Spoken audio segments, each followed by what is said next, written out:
Hello everyone, this is the second video of the chapter Anatomy of the Flowering Plants. In the first video, we have seen the flowchart for different types of the tissues present in the plant. And we had seen the tissues were differentiated into the meristems and the permanent tissues, or the meristematic tissues and the permanent tissues. So that was mainly based on the capacity of the cells to divide. So these are the two initial groups of the tissues present in the plant. Among them, we'll pick up the first one for the class today, that is the meristematic tissues. So, we will first see what are the meristematic tissues and then we will see what are the different types of the meristematic tissues. What exactly are the meristems or meristematic tissues or meristematic cells? Meristematic cells or the meristems, they are the tissues which usually have the capacity of the division, or they are actively and continuously. They are actively and continuously dividing cells. It means that they are actively and they are in continuous state of division. Okay. Then next important feature of the meristematic cells is they have dense protoplasm. They have dense protoplasm. The cells which are divided, the cells which are being divided by the meristems, or after division of the meristematic cells or of the meristems, the divided cells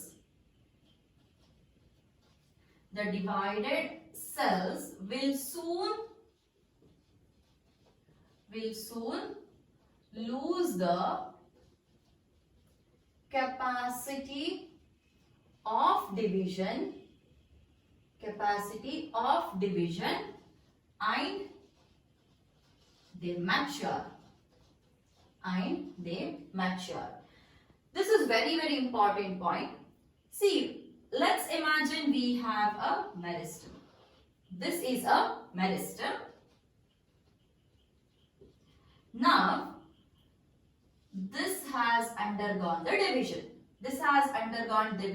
And two new cells are being formed. When the two new cells are formed, usually in the plant, among the two new cells, one will differentiate. What do you mean by differentiating? Differentiating means one is differentiating or it is becoming specialized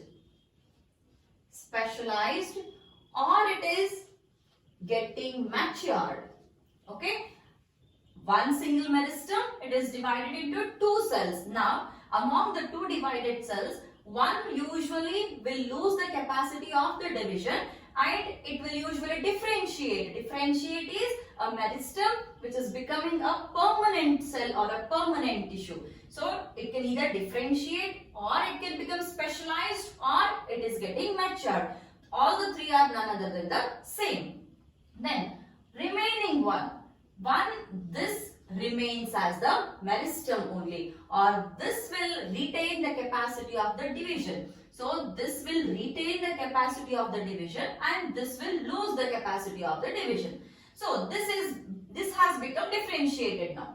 Coming to this cell, what happens to this cell? This cell will again divide into two cells. Now, again among these two cells, one will differentiate or specialized or mature and another one will be having the capacity of the division.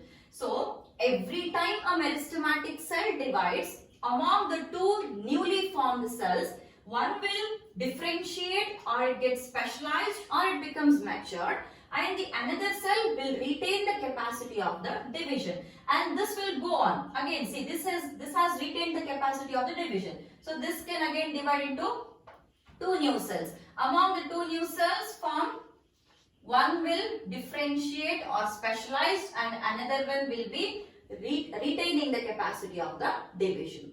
So this is how the meristematic activity goes on in the plants actually. So the three important features of the meristems are, they are actively dividing cells and they are always in a continuous state of division. So they are actively and continuously dividing cells. Then they have dense protoplasm. What is the need of the dense protoplasm? See, now one cell is supposed to divide into two cells, isn't it? So if there is enormous amount of protoplasm present, only then after division it can provide the protoplasm to both the cells. Hence, always the dividing cells should have more amount of protoplasm present in it. Then, after division of the meristem, the divided cell will soon lose the capacity of the division and they mature. So, among the divided cells, one will mature or differentiate or become specialized, and the another one will be retaining the capacity of the division and it will continuously divide. This is how the meristems will actually work in the plant.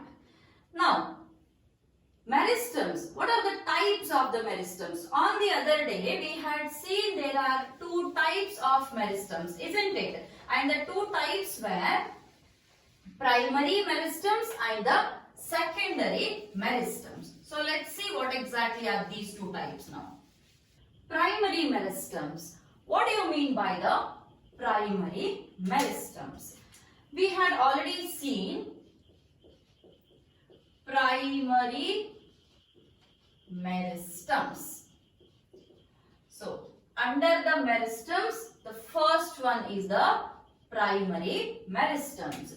So primary meristems, these are usually formed or they are produced in early phase of plant life.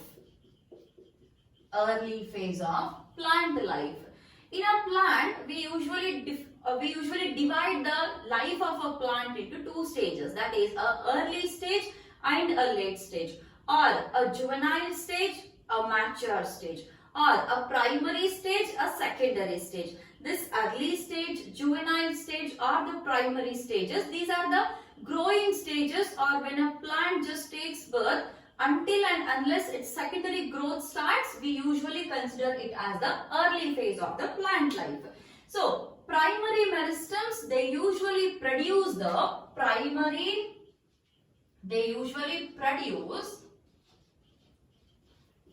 primary plant cells or primary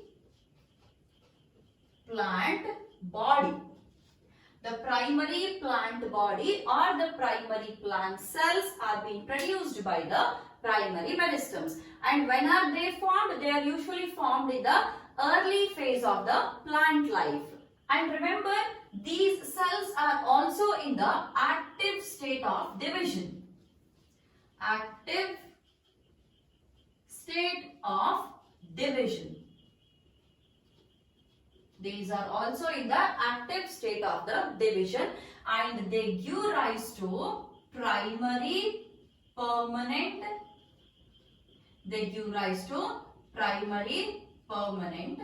tissues.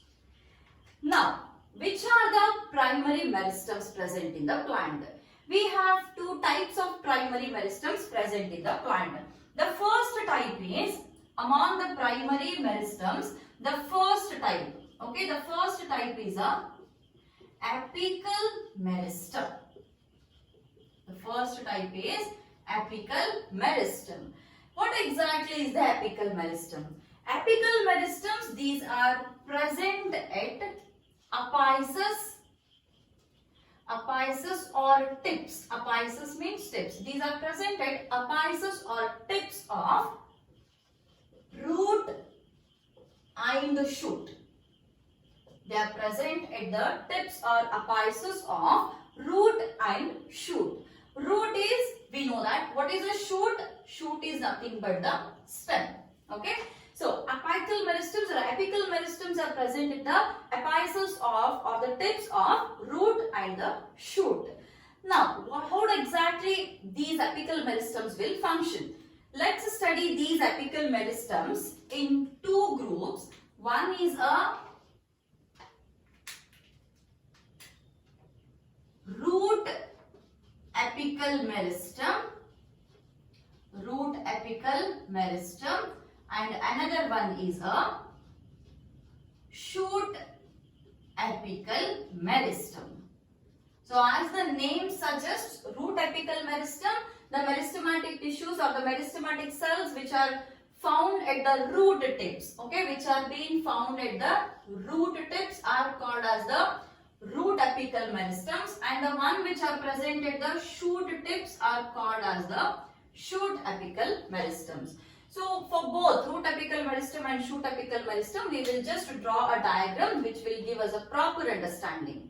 Let's see how exactly the root apical meristems are being placed. So we will draw a structure of a root nerve. In case of a root, we have a central cylinder present, and this central cylinder, what is present in this central cylinder? Usually the xylem and the phloem or the vascular tissues are present in the central cylinder. So this is a central cylinder which is followed by a cortex region. This is a cortex region, and which is followed by one more region which is called as a protoderm. Let me explain you what is the protoderm. So now this region, okay, this region, it is all having the xylem and the phloem, which is being called as the central cylinder, which is called as the central cylinder, and this region, this is called as the cortex, and this is called as protoderm. This is called as the protoderm. Now, attached to this protoderm, we have a layer, one more layer, which is called as root cap.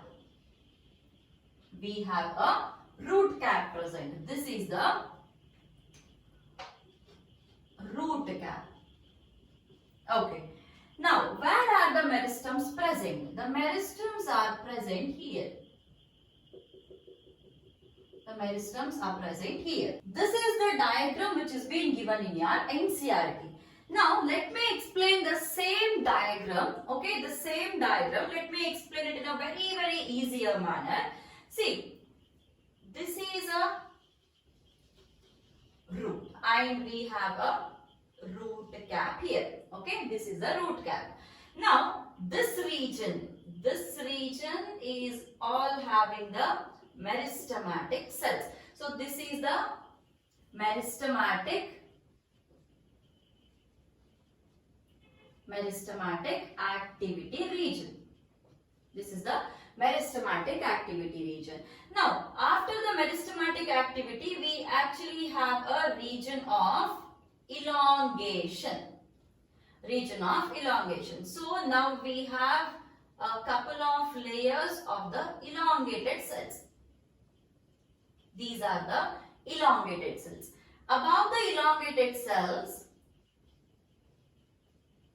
okay, now above the elongated cells, we have the region of maturation. This is the region of maturation.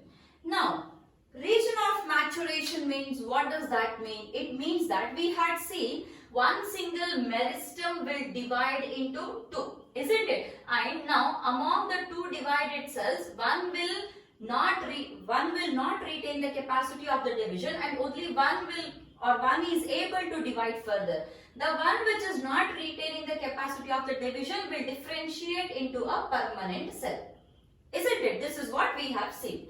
Now, these cells which are present here or which are being elongated cells, now they have to undergo the maturation.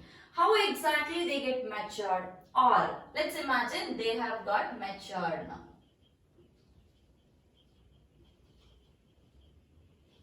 These are the matured cells, okay? These are the matured cells. Now, let's compare this diagram with this diagram. See, we have a central cylinder. So, let me just extend this like this. Okay. Now, where exactly is the central cylinder present? Here is the central cylinder present. This is the central cylinder. And this is the region of the cortex. This is the region of the cortex and this is the protoderm. So, this is a central cylinder and this is the cortex and this is the protoderm. Now, how exactly the cells will differentiate? Differentiation becoming the permanent cell, isn't it? How exactly it differentiates, or how does a plant cell get to know that which has to become a xylem? See, central cylinder, what is present here? Xylem and phloem is present here. Cortex, what is present? We have cortical cells there. Protoderm, what is present? We have epidermal cells in the protoderm.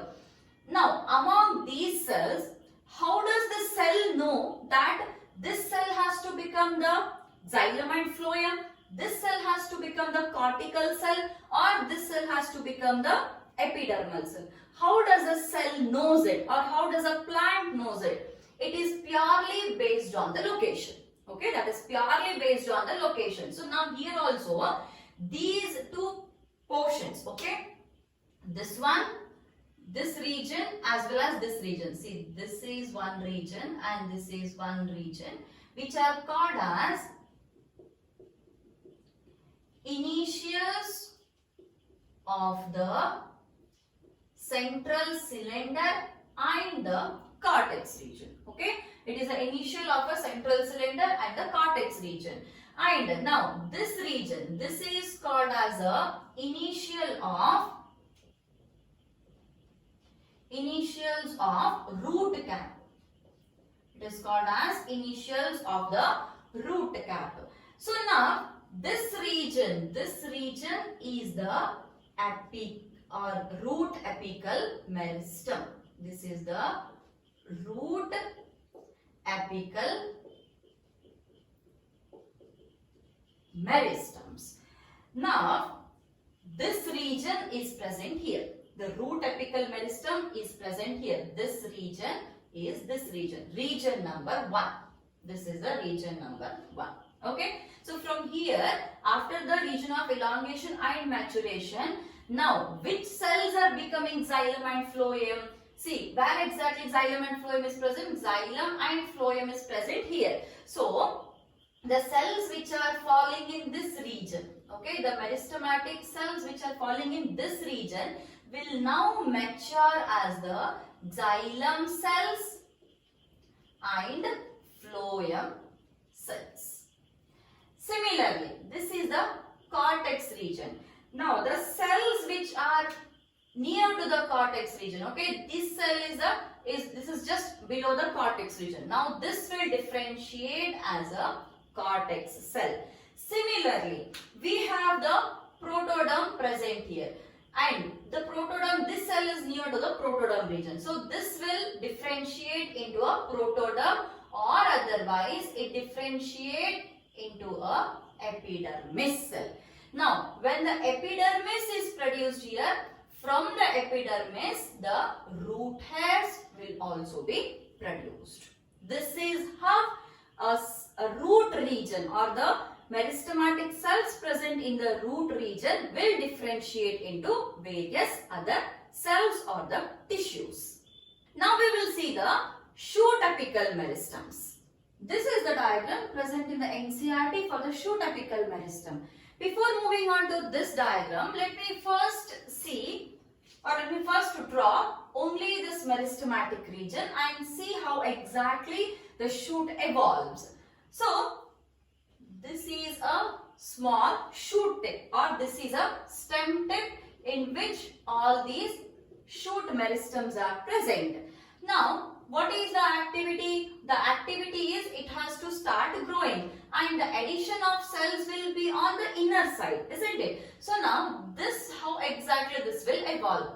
We have the same tip here, and these are the meristems present here. Now these meristems will now divide into new cells.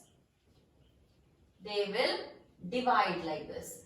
So after the division, what happens? The length of the stem will increase like this. Once the length of the stem increases, next what is happening? So I am just drawing this part here. This is the meristematic cells, and these are the newly divided cells present. Once the newly divided cells are formed here, now they have to undergo the elongation, isn't it? How exactly elongation takes place? The cells will be elongated this way. This is how the cells are elongated. Let me draw one more layer. Now, as in the cells are divided, now the length of the shoot is again increased. The length of the shoot is again increased now. So, the length was only this much. We had only tip here. Now, gradually the length has been increased. Up to here, this is a meristematic zone. This is the divided cells. These are the elongated zone, or this is the zone of elongation. Now we have to move to the zone of maturation. What happens in the zone of maturation is, observe it carefully. Now, here this is the end of the meristematic region. When exactly the length is increasing, the meristematic region is moving above, isn't it? Observe this. Let's compare this and this diagram. When the meristematic region is actually dividing and it is forming the new cells, as in the new cells are formed, the meristematic cells have to shift above, because it should be always there on the tip. So, let's imagine this is the tip of the plant, and as in the new cells are formed, the cells will be formed on the inner side, on this side, and this tip will be go up, isn't it? This will be going up. It means that the tip is shifting above. So what happens here? While the tip is shifting above, okay, when the tip is shifting above, I am just drawing the same thing here without the elongated cells, okay. Now here are our meristems. These are the meristems present, and now where was the meristem initially? Initially the meristem was at this position, or initially the meristem was at this position. After the growing, now it has grown like this. As in it has grown, now this meristem is shifted here. This meristem is shifted here. When it is shifting from this position to this position, some cells have been left behind. Okay. Now, when the meristems were shifting from here to here, some meristematic cells were left behind here. It means that some meristematic cells could not go up or could not shift when all the meristems were shifting. Now, these meristems which are left over here, they actually will form a bud here like this. Now, a small bud will be formed. What happens to the bud? And wherever the meristematic cells are left behind, those positions are called as the nodal positions. Now, from this position, the bud will develop, and this is the meristematic region. Okay, coming to this diagram, this is a meristematic region, and here from the this has been shifted from this position to this position. Okay, previously it was here, from here it has been shifted. While shifting, some cells were left behind, and from that place now a structure called as, because we all know that from the node what originates? Leaf originates. So, and this is the nodal region, and from this region we have a leaf primordia which is getting produced. This is the diagram. Now, leave all these parts, only observe this part. This is the leaf primordia which has been formed, and these are the primordias. And how exactly it is formed? When the meristem is shifting its position above, some cells are being left behind, and those left behind cells, okay, those left behind cells will give rise to, or they will form the auxiliary bud. They will form the auxiliary bud. So this auxiliary bud has been formed by the leftover cells of the apical meristems.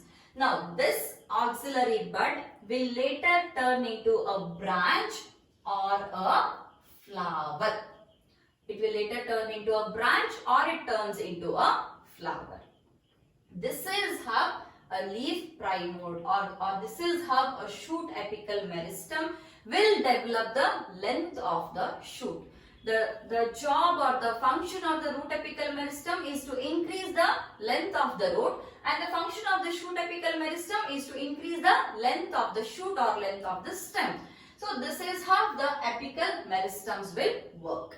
We are now left with one last type of the meristem, that is the intercalary meristem.